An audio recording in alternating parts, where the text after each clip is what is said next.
Abraham நிச்சயமாக சட்டவிரோதமாக பணப்பரிமாற்ற தடை சட்ட வழக்கில் கைது செய்யப்பட்ட முன்னாள் அமைச்சர் செந்தில் பாலாஜி நீதிமன்ற காவலை வருகின்ற ஜூன் 16ஆம் தேதி வரை நீட்டித்து சென்னை முதன்மை அமர்வு நீதிமன்றம் உத்தரவு பிறப்பித்திருக்கிறது. இந்த அதாவது சட்டவிரோத பணப்பரிமாற்ற தடை சட்ட வழக்கில் கடந்த ஆண்டு ஜூன் 14ஆம் தேதி முன்னாள் அமைச்சர் செந்தில் பாலாஜி பசுமை வழிச்சாலையில் உள்ள அவரது இல்லத்திலிருந்து கைது செய்தார்.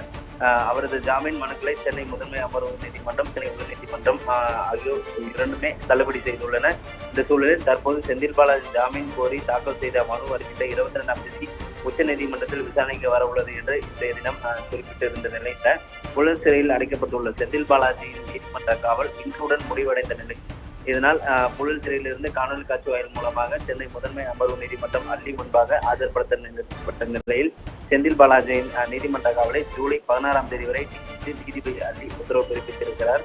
இந்த சூழலில் இதன் மூலம் செந்தில் பாலாஜியின் நீதிமன்ற காவல் 46வது முறையாக நீட்டிக்கப்பட்டது என்று குறிப்பிடத்தக்கது. ஆபிரகாம்.